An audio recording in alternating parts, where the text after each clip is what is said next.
Have you ever wondered what really happens when someone who doesn't look like the Amish, a black family stopping at a farm stand, a visitor from the city needing help on a rural Pennsylvania road, enters their world? The answer is more complicated, more human, and more surprising than most people expect. Every outsider is English. The first thing to understand about how the Amish receive outsiders is that they do not categorize visitors by race. Every non Amish person, black, white, Latino, Asian, is referred to by the same word, English. This term, used since the earliest Amish settlements in Pennsylvania in the 1720s, simply means anyone who is not part of the community. A black family visiting a Lancaster County farm stand and a white tourist from Connecticut are the same category of person to an Amish farmer. Neither is a community member. Both are English.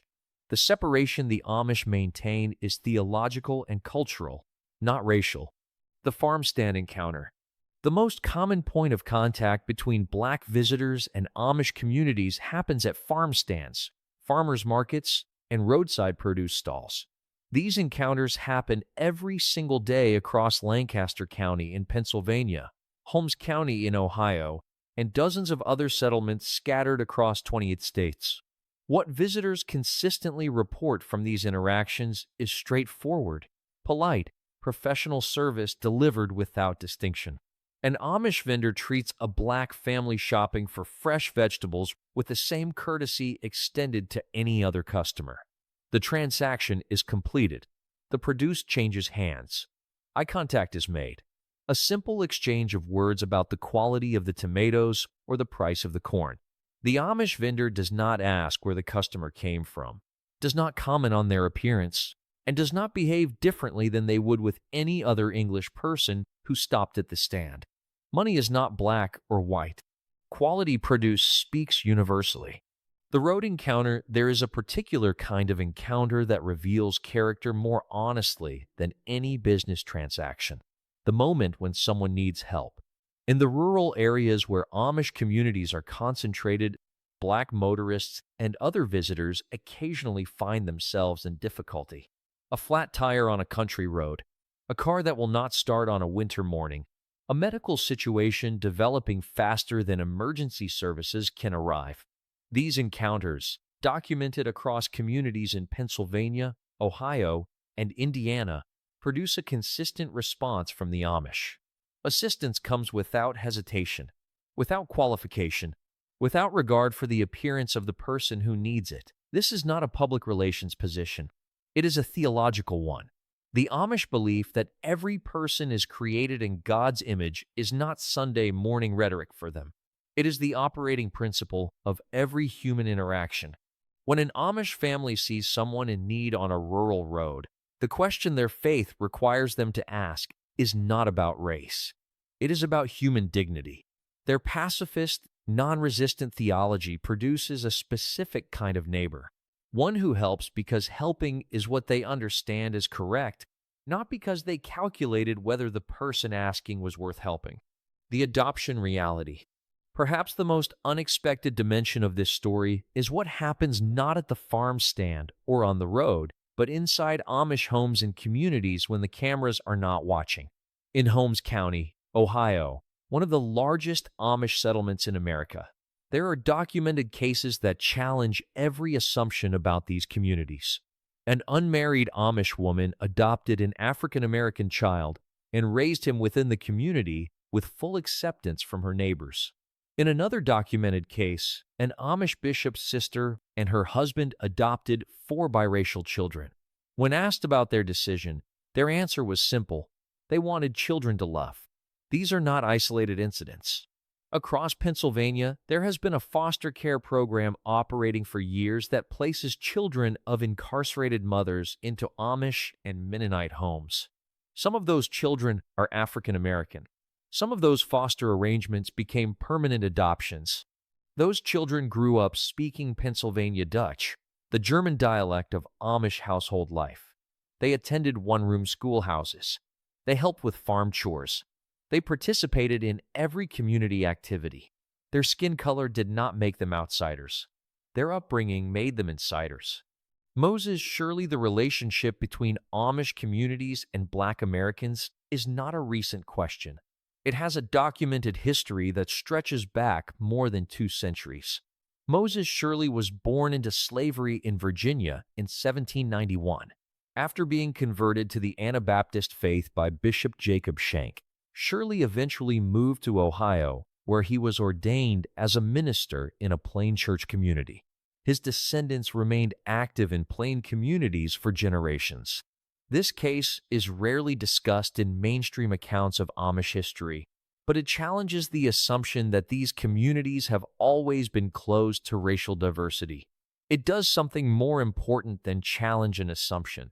It establishes that the theological framework of Anabaptist Christianity, which the Amish share, has never formally excluded people on the basis of race.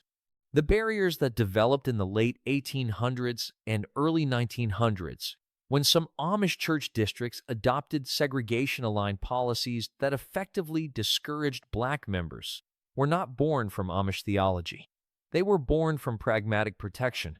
The Amish, as committed pacifists who avoid conflict at all costs, were responding to the violent racial climate of that era. Accepting Black members during America's most intensely racist periods might have brought violence to their communities. The choice was protective, not theological. Those policies quietly ended in the mid-20th century without announcement or fanfare, consistent with the Amish practice of changing quietly rather than declaring publicly. Hurricane Katrina, one of the clearest windows into Amish attitudes toward people of different backgrounds, is not found in any interview or official statement.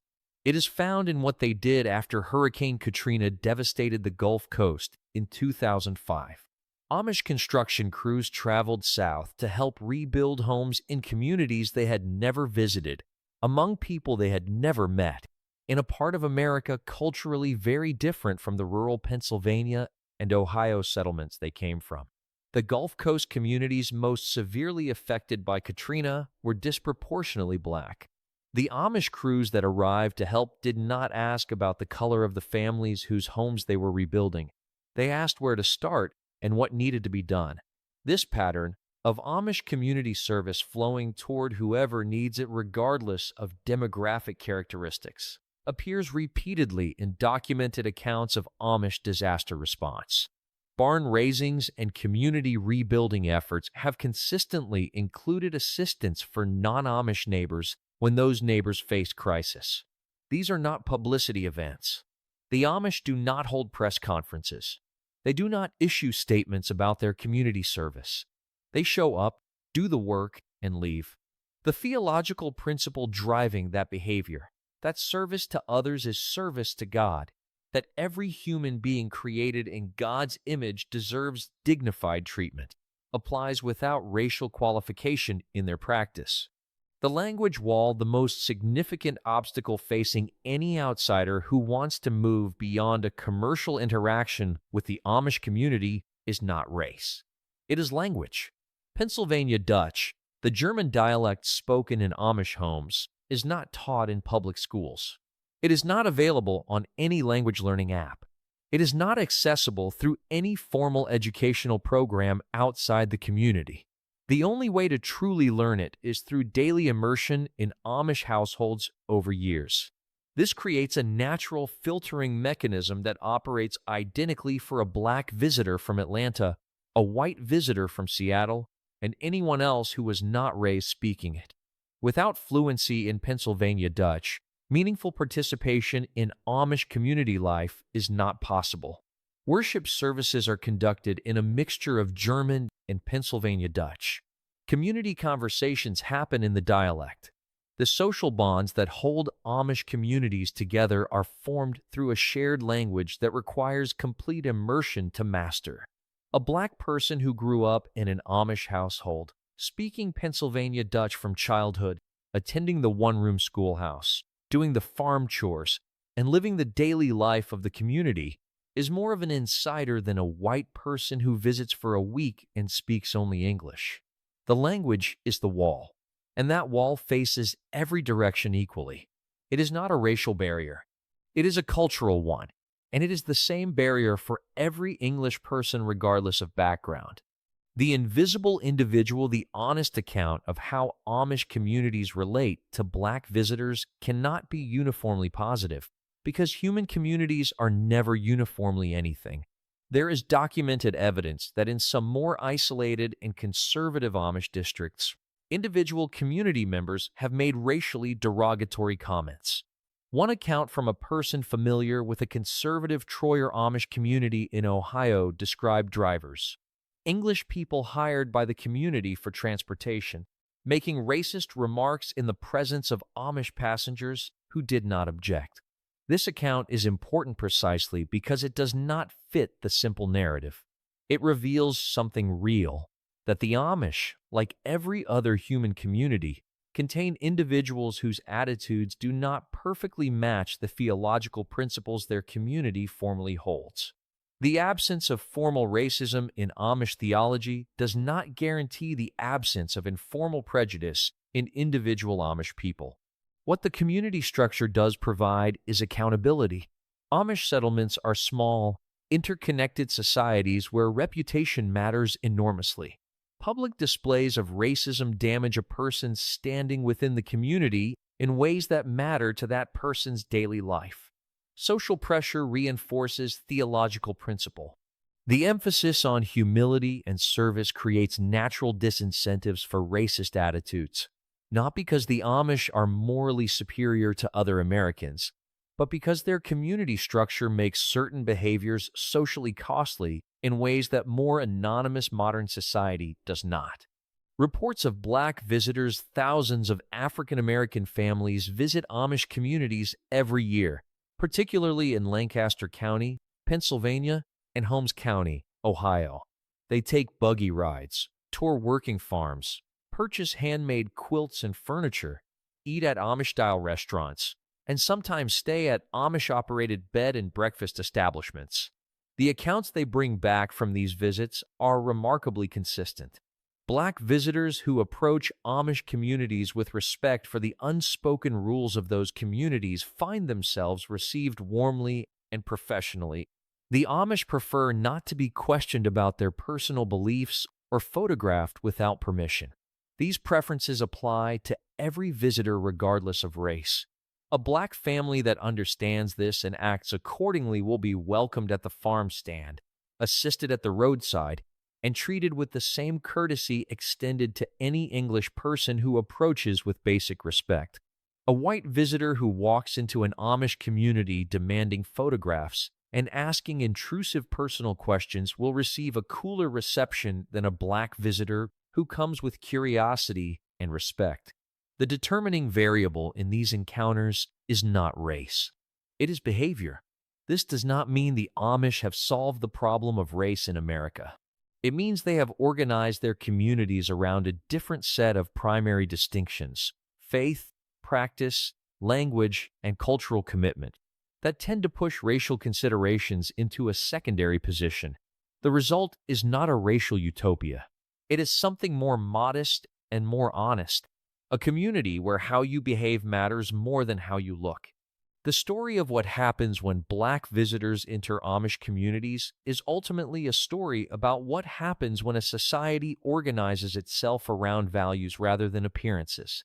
The Amish did not design their community as a racial experiment.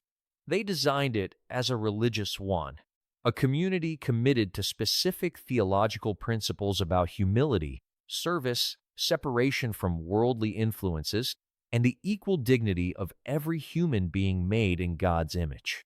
The racial implications of those principles are secondary to the Amish. They were not trying to solve America's racial problem. They were trying to live out their faith. But the racial implications are real. A community that genuinely treats every human being as equally created in God's image will, in practice, treat Black visitors and white visitors by the same standard. A community that values behavior and cultural commitment over ancestry will find race a less useful organizing principle than mainstream American society does. This does not mean the Amish have transcended human prejudice. Individual Amish people carry the same range of attitudes that appear in any other human community.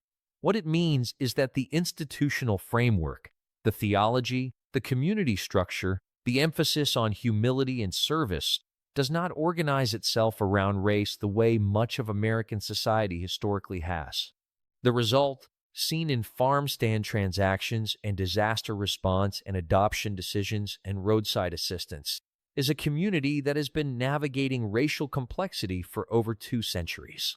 Not perfectly, not loudly, but persistently, in the quiet daily practice of treating every English